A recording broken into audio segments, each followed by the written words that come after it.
नमस्कार दोस्तों, स्वागत है आपका मैथ्स मैजिक पे। तो दोस्तों, झारखंड कर्मचारी चयन आयोग की तरफ से एक नोटिफिकेशन देखने को मिला है। तो जो कैंडिडेट 12th पास हैं उसके लिए ये बेहतरीन अपॉर्चुनिटी रहने वाला है, जिसमें कि जेएसएससी की तरफ से इंटरमीडिएट वैकेंसी निकल के आया है। ठीक है, तो चलते हैं हम लोग नोटिफिकेशन की तरफ देख लेते हैं। इसमें बहुत प्रकार से हम लोग चर्चा करेंगे। एज क्या रहने वाला है, इसमें कहाँ तक भर सकते हैं, आपका योग्यता क्या रहने वाला है, कहाँ तक योग्यता जो है इंटर लेवल क्या क्या योग्यता रहने वाला है, कितने पोस्ट पे इसका वैकेंसी है, एग्जाम पैटर्न क्या रहने वाला है। तो ए टू जेड हम इन्फॉर्मेशन इस पे हम लोग देख लेंगे। तो वीडियो तक लास्ट तक आप लोग बने रहिएगा। तो यदि आप लोग वीडियो पे जुड़ गए हैं तो आप लोग लाइक और शेयर जरूर कर दीजिएगा। ठीक है, तो चलते हैं हम लोग विज्ञापन की ओर देख लेते हैं। देख सकते हैं विज्ञापन जो जारी हुआ है मेरे दोस्त 3/2026 के अंतर्गत जारी हुआ है ये। अब जो भी इंटरमीडिएट पास है, जो भी 12th पास है मेरे दोस्त, उसके लिए ये वैकेंसी है और रेगुलर वैकेंसी के अंतर्गत है मेरे दोस्त। इसके अंतर्गत आप लोग का जारी कर दिया गया है। ठीक है, तो चलते हैं हम लोग बिना कुछ विलंब किए। ये जो वैकेंसी आया, अलग अलग पोस्ट पे वैकेंसी है, जिसमें कि आप देख सकते हैं बहुउद्देशीय स्वास्थ्य विभाग हो या सहायक चिकित्सा सहायक हो, वेटनरी सहायक चिकित्सा हो, या आपका मत्स्य तकनीकी सहायक हो, या कहीं क्षेत्रीय सेक्शन हो। मतलब जो जो अलग अलग पोस्ट, मतलब 6 टोटल पोस्ट के अंतर्गत ये वैकेंसी जारी किया गया है, जो कि इंटर स्तरीय संयुक्त परीक्षा 2026 के अंतर्गत है। समझ गए। तो आप लोग के लिए इसमें जो भी नोटिफिकेशन में है, ऑनलाइन आमंत्रित किए जाते हैं आप लोग के लिए। ऑफिशियल वेबसाइट जो आवेदन करने का, वो हालांकि हम डिस्क्रिप्शन में दे देंगे, तो आप उसके लिए टेंशन नहीं लीजिए। तो जो जो इसमें मेन मुद्दा है उस पर हम लोग चर्चा करेंगे। जैसे पहले चलते हैं हम परीक्षा शुल्क की तरफ। परीक्षा शुल्क आप यदि जनरल के अंतर्गत आते हैं तो मात्र 100 रुपया आपको देना होगा। 100 रुपया मात्र देना होगा यदि आप जनरल ओबीसी के अंतर्गत आते हैं। तो ईडब्ल्यूसी के अंतर्गत आते हैं तो यदि आप झारखंड राज्य के अनुसूचित जनजाति या अनुसूचित जाति के अंतर्गत आते हैं तो आपको 50 रुपये आवेदन, मात्र 50 रुपये आवेदन आपको देना होगा। समझ गए। ठीक है, और यदि आप 40% झारखंड राज्य के 40% अथवा इससे अधिक दिव्यांग व्यक्ति हैं मेरे दोस्त, क्योंकि दिव्यांग व्यक्ति अलग अलग कैटेगरी का होता है, जिसमें 10%, 20%, 30%, 40% के अंदर आता है। तो उसके लिए आपको पूरी छूट जो है ऑनलाइन अप्लाई के लिए 1 भी रुपया देना नहीं होगा। तो आप वहाँ जाके कर सकते हैं। ठीक है, झारखंड राज्य के स्थानीय निवासी अनुसूचित जनजाति, जनजाति कोटि एवं इतर कोटि के जो भी अभ्यर्थियों द्वारा रियायती दर के परीक्षा शुल्क भरे जाने की स्थिति में उसके आवेदन पत्र रद्द करने हेतु जो भी आप अस्थिरता जो है समाप्त कर दी जा सकती है। बिना परीक्षा शुल्क भुगतान किए आमंत्रित स्वीकार नहीं किए जाएंगे। ठीक है, ये नहीं है कि फॉर्म आप भर दिए, परीक्षा शुल्क जो आपका पेमेंट करना था वो पेमेंट नहीं किए, तो आपका जो आवेदन है वो आपका अस्वीकार कर दिए जाएंगे, यानी कि रद्द कर दिए जाएंगे। समझ गए। तो चलते हैं हम लोग रिक्ति के बारे में, यानी पोस्ट के बारे में देख लेते हैं। कौन कौन विभाग से कितने पोस्ट निकल के आ रहे हैं, तो उस पर हम लोग चर्चा करते हैं बिल्कुल छोटी नजर में। क्योंकि फुल्ली नोटिफिकेशन पे चर्चा करने लगे मेरे दोस्त तो आधा घंटा से प्लस समय 1 घंटा भी लग सकता है। तो बिल्कुल संक्षिप्त में जो आपके लिए जितना जरूरी है उतना पे हम लोग इस विषय पे चर्चा करेंगे। ठीक है, तो पहला देख सकते हैं यहाँ ये क्रम संख्या दिया गया है। पदनाम कौन कौन पोस्ट पे है, आरक्षित कोटि क्या आपका रहने वाला है, यूआर है या ओबीसी है या ईडब्ल्यूसी में है। कुल यहाँ पे पोस्ट आप लोग के लिए दिया गया है। महिला के लिए अलग है, खेलकूद स्पोर्ट कोटा के लिए आपको अलग से दिया गया है। आप यदि दिव्यांग व्यक्ति में जैसे अंधापन और या कम दृष्टि वाले हैं तो उसके लिए आपको लिख लिया अलग है। सुनने में परेशानी हो रहा है, बहुत तरह का दिक्कत है, तो इसमें से आपको अलग दे दिया गया है। चलने में कोई परेशानी है या बुद्धिमत्ता या बहुत तरह की परेशानी है, सोचने में क्षमता कम है, तो यदि आप उसके अंतर्गत आते हैं तो उस सबके लिए अलग से सीट प्रोवाइड कर दिया गया है। ठीक है, तो चलिए इस पर हम लोग चर्चा कर लेते हैं। पहले पोस्ट पे जो निकल के आ रहा है स्वास्थ्य पर्यवेक्षक यानी स्वास्थ्य निर्देशालय के अंतर्गत ये वैकेंसी आया है मेरे दोस्त। इसमें यूआर यानी कि ये आपका जनरल का सीट है। जनरल का सीट टोटल 57 देखने को मिल रहा है, ठीक ठाक सीट है। इसमें टोटल सीट की चर्चा करेंगे तो 137 सीट टोटल स्वास्थ्य पर्यवेक्षक यानी स्वास्थ्य निर्देशालय के अंतर्गत जो वैकेंसी आया है इसके अंतर्गत है। ठीक है, तो आपका जो भी कैटेगरी हो, चाहे वो एसटी में आते हो या एससी में आते हो या ओबीसी BC1 में या BC2 में आते हो या आर्थिक रूप से कमजोर वर्ग ईबीसी में आते हो, तो आप लोग अपने कैटेगरी वाइज वैकेंसी देखते चलिएगा। समझ गए। चलते हैं दूसरे नंबर पे। ये कनिकीय क्षेत्रीय अन्वेषक योजना एवं विकास विभाग के अंतर्गत ये आपका आता है, जिसमें अर्थ एवं सांख्यिकी निर्देशालय के अंतर्गत आता है मेरे दोस्त। इसमें आप यूआर के लिए सीट देख सकते हैं, 12 सीट है। टोटल सीट की चर्चा करेंगे हम लोग, टोटल 27 सीट है। ठीक है, तो आप लोग अपना कैटेगरी वाइज देख लीजिए। हालांकि इसका फुल नोटिफिकेशन हम डिस्क्रिप्शन में लिंक टेलीग्राम चैनल का देंगे, तो आप लोग वहां से टेलीग्राम चैनल पर ज्वाइन होकर वहां से ये फुल नोटिफिकेशन भी पढ़ सकते हैं। ठीक है, तीसरे नंबर पे चलेंगे बहुउद्देशीय स्वास्थ्य कार्यकर्ता यानी स्वास्थ्य चिकित्सा शिक्षा एवं परिवार कल्याण विभाग के अंतर्गत ये वैकेंसीज निकल के आया, जिसमें 35 सीट आपका यूआर के लिए है, जनरल के लिए। बाकी बात अपना कैटेगरी वाइज देख सकते हैं। तो टोटल सीट इसमें बात करेंगे तो 62 टोटल वैकेंसीज आपको स्वास्थ्य चिकित्सा एवं शिक्षा एवं परिवार कल्याण विभाग के अंतर्गत देखने को मिले। ठीक है, चौथे नंबर पोस्ट की बात करेंगे वेटनरी सहायक चिकित्सा सहायक, ये नगर विकास विभाग एवं आवासीय विभाग के अंतर्गत ये वैकेंसीज आया है मेरे दोस्त। अनारक्षित के लिए 12 टोटल सीट इसमें देखने को मिल सकता है आपको। टोटल 27 सीटें हैं इसमें। ठीक है, समझ गए। तो आपका जो भी कैटेगरी है उसमें देख सकते हैं। इतना लेंदी चले जाएगा मेरे दोस्त वीडियो यदि सबका हम चर्चा करने बैठे तो। ठीक है, 5वां नंबर पे चलते हैं कीट संग्रहकर्ता जो है संग्रहकर्ता जो है आपका स्वास्थ्य निर्देशालय के अंतर्गत ये आता है मेरे दोस्त।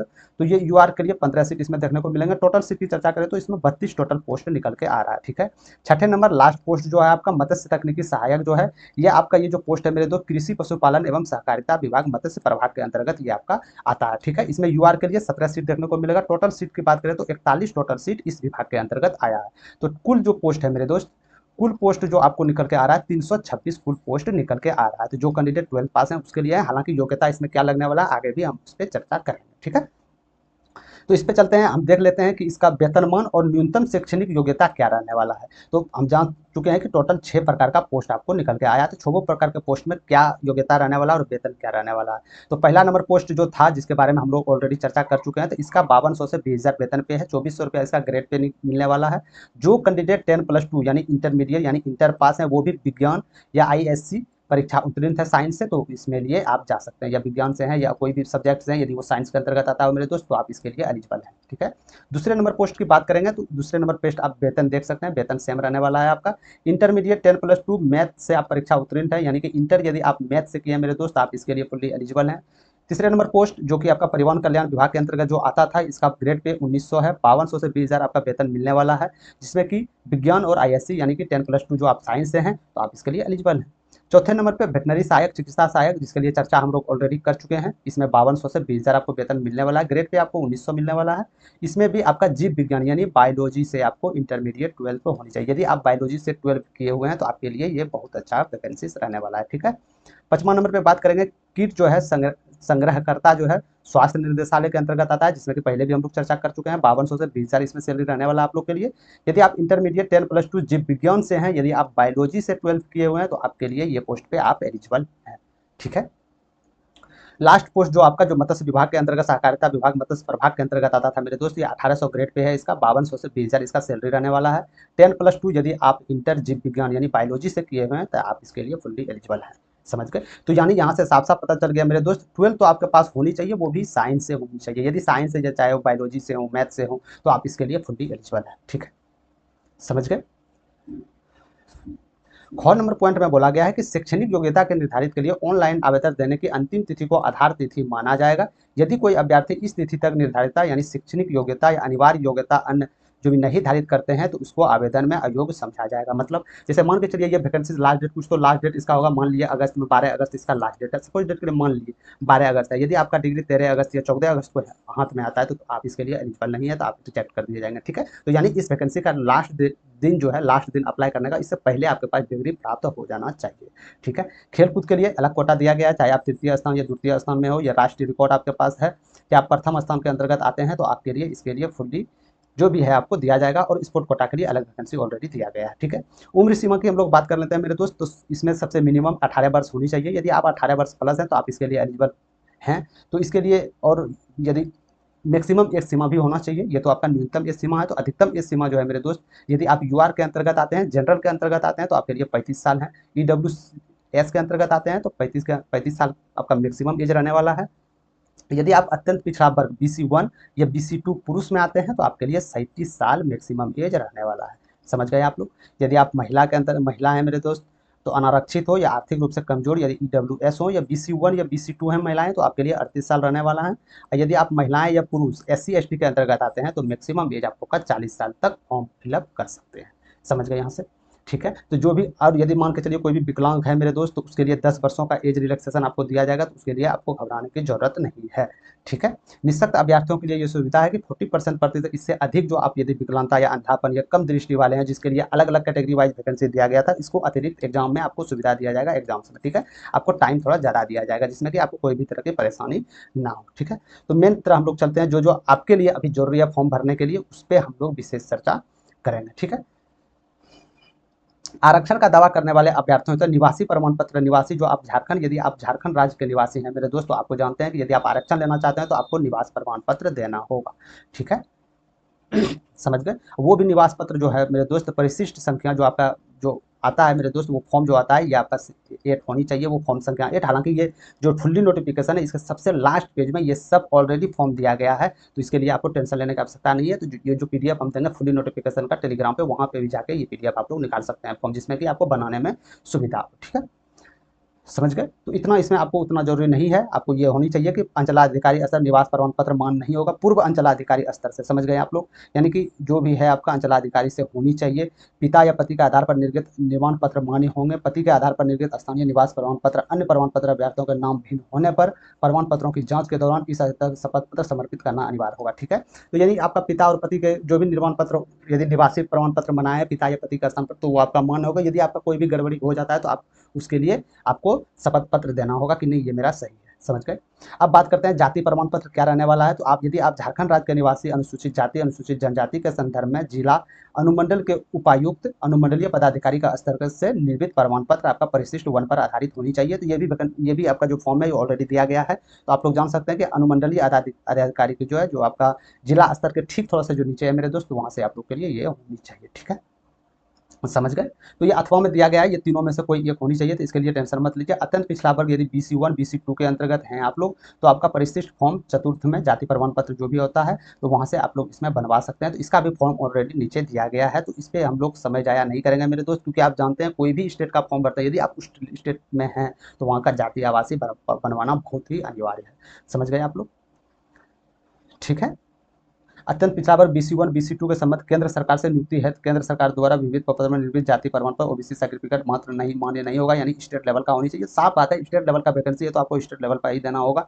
पिता के आधार पर निर्मित जाति प्रमाण पत्र ही मान्य होंगे, पति के आधार पर नहीं होंगे, ये भी आपको पता होनी चाहिए। अनुसूचित जाति जनजाति अत्यंत पिछड़ा वर्ग BC1 पिछड़ा वर्ग BC2 नागरिकों के वर्ग अभ्यर्थियों को आरक्षण का दावा करने विवरण को विविध पत्र में जो भी आपका है आय हुआ, संपत्ति हुआ, स्वयं घोषणा पत्र, ये सब जमा करना अनिवार्य होगा। तो ये सब बहुत ही कॉमन वक्त है, इतना आप लोग फॉर्म भी भर चुके हैं मेरे दोस्त, जिसमें कि आप लोग को खुद पता होनी चाहिए कि स्टेट लेवल है तो वहां से भी आप लोग के लिए फॉर्म दे सकते हैं। ठीक है, अब बात कर लेते हैं हम लोग ऑनलाइन आवेदन भरने की महत्वपूर्ण दिशा और निर्देशक इसमें क्या रहने वाला है।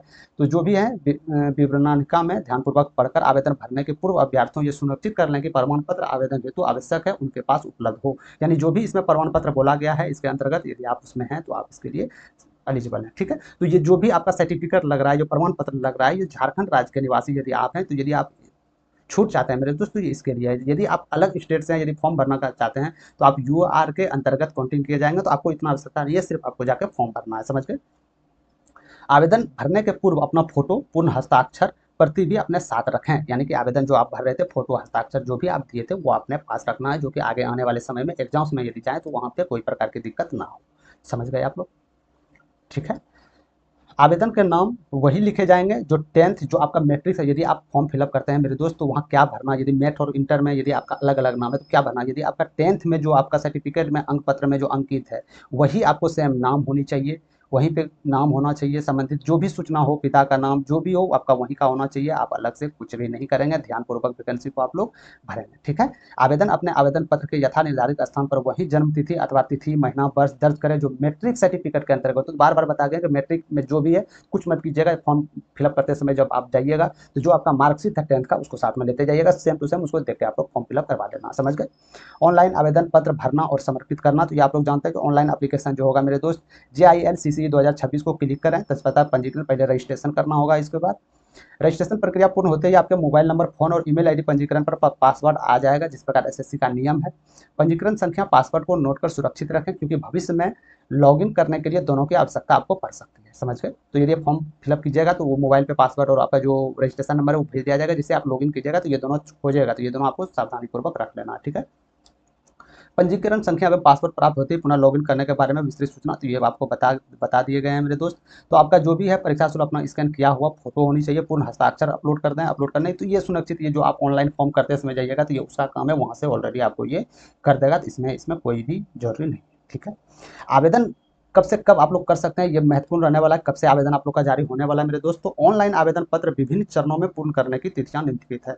ठीक है, रजिस्ट्रेशन करने तथा सूचना दर्ज करने का दिनांक 20/7/26 से 19/8/26 के बीच मध्यरात्रि तक रहने वाला है। ठीक है, यानी जुलाई और अगस्त के बीच में 20 जुलाई से, ये आपका जुलाई है, 20 जुलाई से 19 अगस्त के बीच में मध्यरात्रि तक आप लोग के लिए रहने वाला है। परीक्षा शुल्क भुगतान करने फोटो एवं हस्ताक्षर अपलोड कर आवेदन पत्र को प्रिंट आउट आपका इतना तक उपलब्ध हो जाएगा 20/8 तक, जैसे कि यहाँ पे बताया गया था। ठीक है, समझ गए। परीक्षा शुल्क जो भी विवरण है वहाँ आप सबमिट करके वहाँ से रजिस्ट्रेशन करके वहाँ से प्राप्त कर सकते हैं। ये बिल्कुल ही अनिवार्य है मेरे दोस्त। जो आप ऑनलाइन करने जाइएगा तो वो ऑलरेडी आपके पे वाला जो है ना वो ऑनलाइन कर देगा, इसमें आपको घबराने की जरूरत नहीं है। एक से अधिक शैक्षणिक अर्हता वाले अभ्यर्थी केवल एक ही शैक्षणिक योग्यता के आधार पर एक से अधिक पदों के लिए अधिनियम पर में दे सकते हैं। ये सुविधा ऑनलाइन आवेदन पत्र में उपलब्ध हो जाएगी। यानी कि अब जिसके पास 1 से 2 डिग्री है, हायर भी एजुकेशन है, तो आप क्या कीजिएगा, तो कोई भी एक जो आपका योग्यता है मेरे दोस्त उसी के आधार पर, हालांकि जब ऑनलाइन कीजिएगा ना तो उसी समय सिर्फ एक ही आप लोग के लिए अपलोड होगा। ठीक है। परीक्षा जो आप लोग का होगा सीबीटी के माध्यम से ओएमआर के पद्धति से ली जाएगी तथा एक विषय की परीक्षा यदि विभिन्न समूहों में लिया जाता है तो प्राप्तांक का नॉर्मलाइजेशन किया जाएगा। यानी कि यदि परीक्षा आपको 1 या 2 शिफ्ट से अलग शिफ्टों में लिया जाएगा या अलग दिनांकों में लिया जाएगा तो आप लोग के लिए नॉर्मलाइजेशन की सुविधा होगी और होना भी चाहिए मेरे दोस्त, क्योंकि हर एक शिफ्टों में प्रश्न का लेवल आगे पीछे रहता है, तो सबको एक लेवल में लाने के लिए नॉर्मलाइजेशन आवश्यक है। समझ गए। तो वो जो भी वेबसाइट पे है वो आपका नॉर्मलाइजेशन का जो फॉर्मूला है ऑलरेडी कर दिया गया है, तो ऑफिशियल वेबसाइट का लिंक भी डिस्क्रिप्शन में देंगे, तो वहाँ जाके वो आप लोग देख सकते हैं। ठीक है। इसके बाद नॉर्मलाइज ये तो आप लोग जानू करते हैं। परीक्षा के स्वरूप एवं पाठ्यक्रम जो दिया गया है, परीक्षा 2 चरणों में होगी। सबसे मेन इंपॉर्टेंट मेरे दोस्त सिलेबस होता है। सबसे मेन इंपॉर्टेंट आपका सिलेबस होता है, क्या सिलेबस रहने वाला है, एग्जाम पैटर्न कैसा, एग्जाम कैसा होगा, तो इस विषय पे इस पर ध्यान से सुनेगा। फॉर्म तो ऑनलाइन आप लोग कर दीजिएगा, इंटर लेवल तो ऑटोमेटिक आप लोग फॉर्म कर दीजिएगा। ठीक है। तो मेन इसका परीक्षा होता है मेरे दोस्त, सिर्फ फॉर्म ऑनलाइन करना नहीं होता, परीक्षा भी पास करना अनिवार्य होता है। तो इसको ध्यानपूर्वक दिखेगा और कहीं कॉपी में नोट्स बना के लिख लीजिएगा, जिसमें कि आप लोग इसमें तैयारी करते समय बिल्कुल ईजी वे से आप लोग इसका तैयारी कर सकते हैं। ठीक है। तो क्या यहाँ से पता चला कि आपका एग्जाम 2 चरणों में हो। ठीक है। 2 फेज में आपका एग्जाम होगा। एक प्रारंभिक एग्जाम होगा जिसको आप प्री बोलते हैं, दूसरा मुख्य परीक्षा होगा जिसको आप मेंस बोलते हैं। ठीक है। यदि यदि परीक्षा में 50,000 से कम आवेदन रहने पर सामान्यतः प्रारंभिक परीक्षा नहीं ली जाएगी, अतः अधिकतम सीमा से अधिक अभ्यर्थी रहने की स्थिति में विभिन्न परिस्थितियों के आधार पर सीधे मुख्य परीक्षा आयोजित करने के संबंध में आयोजित निर्णय लेगा। ठीक है। तो ये कहने का है मेरे दोस्त 50,000 से कहीं ज्यादा स्टूडेंट इसमें आप लोग के लिए फॉर्म फिलअप करेंगे, तो ये 2 आपका एग्जाम होगा, ये आप लोग मान के चलिए। ठीक है।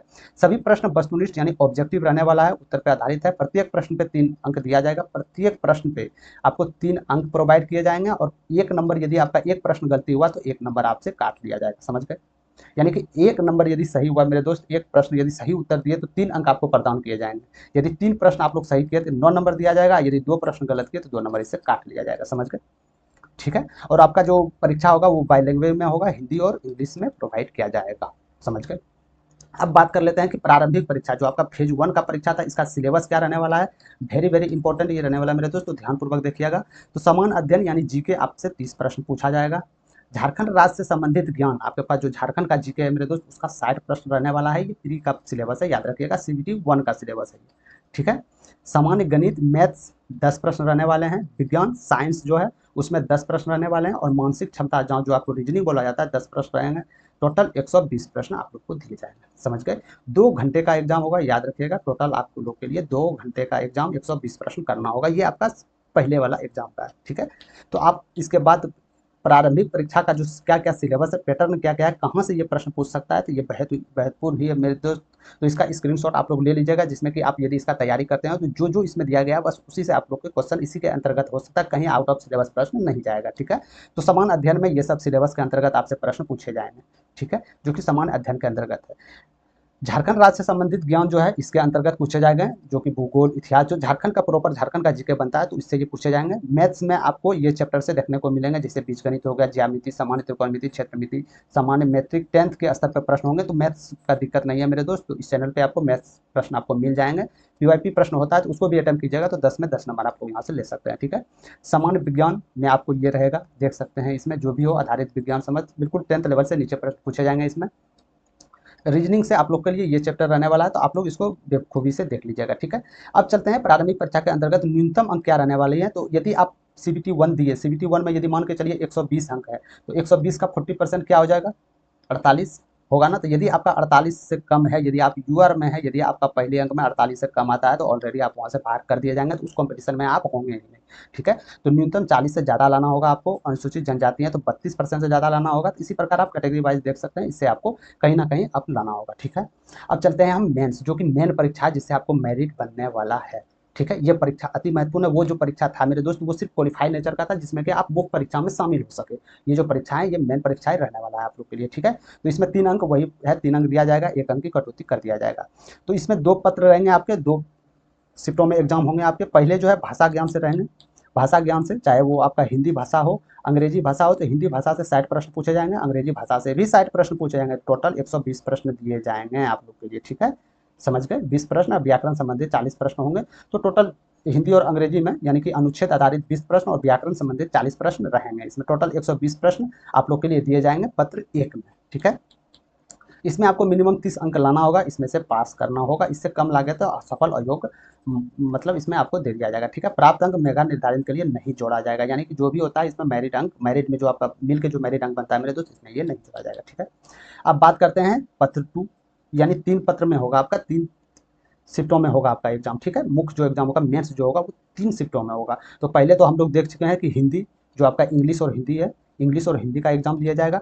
पत्र 2 की ओर चलते हैं तो इसमें क्षेत्रीय जनजाति भाषा ज्ञान होनी चाहिए आप लोग को, जैसे हिंदी, अंग्रेजी, उर्दू, संथाली, बंगला, जो भी आपका क्षेत्रीय भाषा है मेरे दोस्त, कोटा, नागपुरी, ये उड़िया, संस्कृत एवं एक भाषा, किसी में एक भाषा का ज्ञान आप लोग के आधार पर ली जाएगी। इस परीक्षा संबंधित भाषा में 100 अंक आपसे पूछा जाएगा, ठीक है। यानी कि क्षेत्रीय भाषा जो है अंक, इसमें 100 अंक आपसे पूछा जाएगा, समझ गए। अब तीसरे जो आपके शिफ्ट में एग्जाम होंगे, तीसरा जो आपका एग्जाम होगा मेरे दोस्त उसी में, तो इसमें आपको 120 अंक का पूछा जाएगा, जिसमें कि आपको 2 घंटे का समय भी दिया जाएगा। तो इसमें जो मेन रहने वाला है मेरे दोस्त, 30 अंक समान अध्ययन से, झारखंड जीके से 40 अंक रहने वाला है, विज्ञान से 20 अंक, गणित से 10 अंक, मानसिक क्षमता यानी रीजनिंग से 10 अंक, कंप्यूटर ज्ञान 10 अंक, टोटल 120 अंक का रहने वाला है। तो ये आपका मेन एग्जाम रहने वाला है, ये और ये, यानी पत्र 3 और पत्र 2, ये आपका दोनों ही मेन एग्जाम रहने वाला है, समझ गए आप लोग। तो ये दोनों से ही आप लोग के लिए मेरिट बनेंगे, ठीक है। तो पत्र ए भाषा में आपको ये न्यूनतम है, क्वालिफाई नेचर का है, जिसमें कि 30% आपको प्रश्न लाना जरूरी होगा, ठीक है। न्यूनतम से कम आने पर प्रत्याशियों के लिए चयन असफल अयोग्य घोषित कर दिया जाएगा, जैसे कि आपको बताया, ठीक है।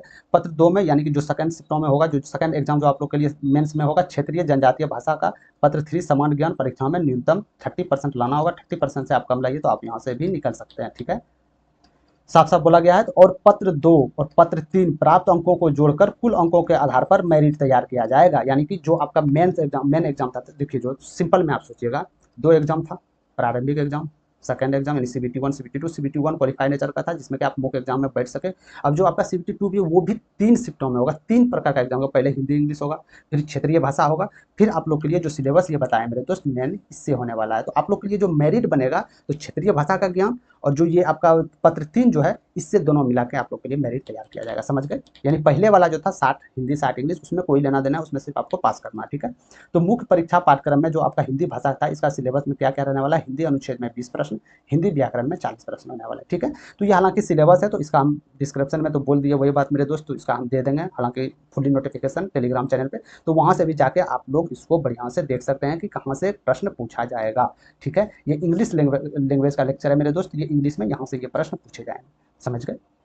तो कोई भी एग्जाम्स का कमजोरी मेरे दोस्त उसका सिलेबस होता है, तो यदि आप लोग सिलेबस को बढ़िया से खा लिए कि हाँ प्रश्न यहाँ से या वहाँ से पूछे जाएंगे, तो वहाँ से आधा काम आप लोग के लिए बन जाता है कि हमको ये चैप्टर पढ़ना, यहाँ से प्रश्न पूछे जाएंगे, समझ गए, ठीक है। ये समान अध्ययन पत्र 3 में जो था आपका, समान अध्ययन से जो प्रश्न पूछे जाएंगे वो उसके लिए हैं। बाकी बात झारखंड राज्य से संबंधित क्या रहने वाले हैं उससे पूछे जाएंगे, कंप्यूटर हो गया, मानसिक क्षमता, समान विज्ञान, तो ये सब सिलेबस है, ये सब आप लोग पे एक नज़र देते रखिएगा, ठीक है, जब आप लोग कीजिएगा। अब जब प्रारंभिक यानी कि सीबीटी 1 होगा मेरे दोस्त, और सीबीटी 2 में जब आप लोग जाइएगा, तो इससे 15 गुना बच्चा बुलाया जाएगा। तो जितना भी वैकेंसी मान के चलिए, जैसे 15 गुना लगभग वैकेंसी होगा, तो 15 हाँ 225 लड़के को वो चयनित किया जाएगा मुख्य परीक्षा के लिए, ठीक है। ये बात समझ लिए, और आपको पता होनी चाहिए पत्र 2 और पत्र 3 में मेरिट लिस्ट इसी से तैयार किया जाएगा, जैसे कि हम लोग उस पर भी चर्चा कर चुके हैं, ठीक है। तो ऑलरेडी हम लोग लगभग इस विषय पर चर्चा कर चुके हैं, तो आप लोग कुछ नहीं करना है, ऑफिशियल इसका जो लिंक देंगे, अप्लाई का लिंक देंगे, तो हम लोग डिस्क्रिप्शन में वहाँ से डाल देंगे मेरे दोस्त, इसका अप्लाई करने का लिंक, तो उस पर जाके आप लोग वहाँ से कर सकते हैं, ठीक है। और बाकी बात ऑनलाइन कब से कब करना है वो भी आप लोग को बता दिए गए हैं, तो इतना ज़्यादा आप लोग के लिए महत्वपूर्ण नहीं है। तो ये आपका जो फॉर्म का चर्चा जो हम किए थे, परिशिष्ट अंग, परिशिष्ट निवास प्रमाण पत्र कहाँ कहाँ होना चाहिए, तो ये सब फॉर्म भी ऑलरेडी दिया गया है, तो इसका फुली नोटिफिकेशन हम डिस्क्रिप्शन में डाल देंगे, तो यहाँ से आपको ज़्यादा घबराने की जरूरत नहीं है, समझ गए, ठीक है।